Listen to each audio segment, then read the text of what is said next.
Listos para hablar sobre este tema tan interesante, el sentido de la vida, con nuestra gran invitada del día de hoy. Ella es la psicóloga Angisette Sequera. Bienvenida nuevamente, Angisette. ¿Todo chévere? Todo chévere, Miguel, y más con este tema que es uno de mis favoritos, Qué realmente. bueno. El sentido de la vida, oye, una persona que anda por allí y no tiene propósito, incluso puede estar en un ambiente relativamente bueno, una economía estable, con pareja, pero aún así, sin sentido, ¿esa persona puede ser feliz?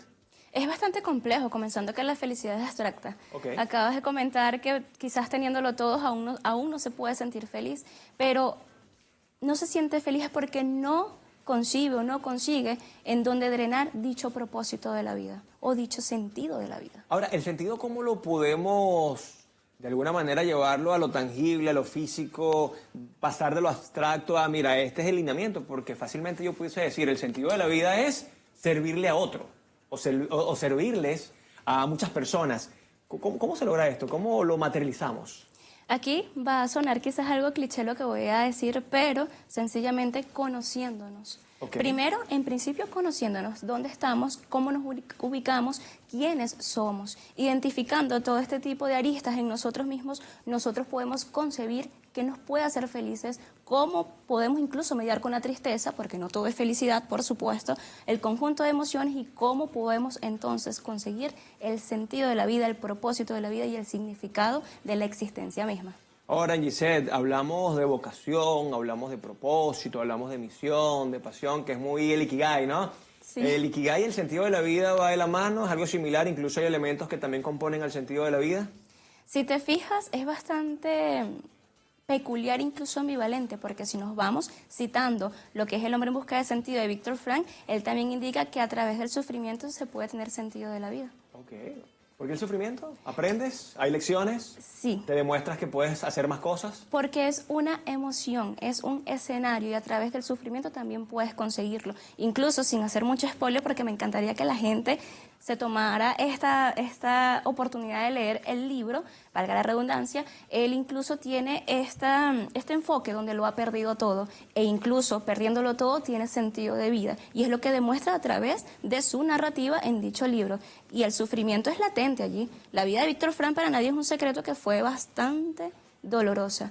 Y mira en todo lo que se convirtió y la trascendencia que tiene. Ahora, para afrontar estas situaciones, sobre todo las difíciles, porque pareciera que las situaciones placenteras, divertidas, llenas de romanticismo, de compañerismo, oye, cualquiera la sostiene, ¿no? Y se las goza, pero ¿cómo ver dentro de una circunstancia adversa, una circunstancia delicada, por ejemplo, de salud, una oportunidad?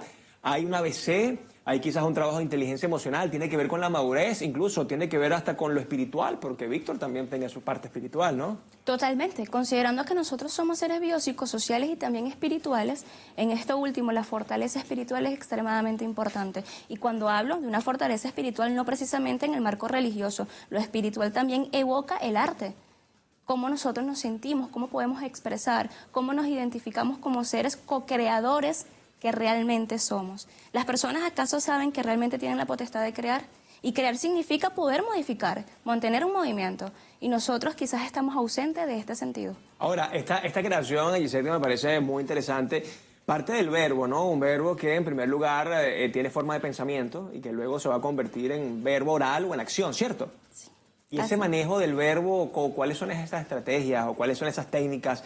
¿Cómo lograrlo? Porque, insisto, si tú desde la mañana te levantas diciendo iba a ser un día terrible, de verdad que qué mala situación, todo es culpa de la vaca, como dice el libro, ¿cómo podemos cambiar esa percepción? Bueno, imagínate, hay un dicho por ahí que dice que la mente tiene poder, ¿ok? Y eso es extremadamente importante. Si nosotros no nos creemos capaces de modificar los escenarios, nada más, porque los demás tienen que creer en nosotros. Y partiendo de eso, hay algo que me gusta agregar de acuerdo a lo que acabas de comentar, es que sí, podemos tener un día desastroso, podemos incluso tener nuestra mente no a favor, que esos días también son válidos, pero es importante entonces concebir la siguiente interrogante, no el por qué, sino el para qué. ¿Para qué yo estoy pensando de esta forma? ¿Para qué estoy sintiendo de esta forma? ¿O para qué está sucediendo lo que está sucediendo? A raíz de que tú encuentres el para qué, das luz o encaminas al sentido.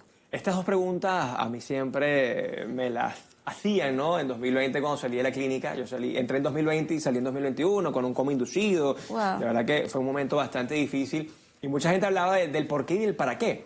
Pero cuando gente muy cercana escuchaba el para qué, de una vez, desde la predisposición, bueno, pero ¿es que acaso todo tiene que tener un propósito? Lo que le pasó fue malo y punto, no hay que... ¿Cómo ver ese lado bueno de la vida cuando tenemos primero circunstancias adversas, pero además también que el entorno nos condiciona? Porque yo recuerdo que más uno decía, bueno, ya vienen con la religión, y vienen los evangélicos, y los católicos van a arrestar, claro, todo tiene un para qué, pasen por esa situación para que ustedes vean lo difícil que es. Sí, es bastante contradictorio, pero es que en este caso es donde tú empiezas a comprender la autonomía y la autocompasión. O sea, si tú te sientes bien, pues de cierta manera, buscando la alternativa, el escenario que presencias o pasaste, está bien. Por lo menos, gracias por compartirme lo que acabas de expresar, porque obviamente es algo muy personal. Particularmente, mi vida tampoco es color de rosa, ¿cierto? Pero esto no significa que sea 100% desagradable. Hay que buscar la alternativa del para qué. Nosotros decidimos qué mostrar. Es como todo. Estas preguntas normalmente, Angisette, ¿qué tipo de personas se las hacen? Porque pienso que una persona escéptica, una persona que incluso es atea, el para qué lo borra, lo descarta de entrada.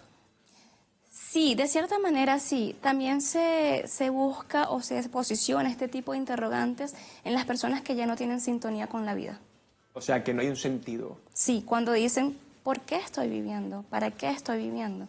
¿Tan mecanizado? ¿Qué pasa conmigo?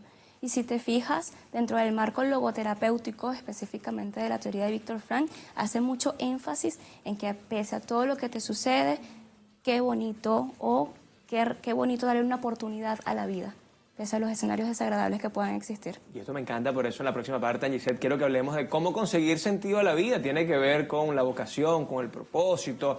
Quizás hay señales que nos da la vida y no somos capaces de leerlas.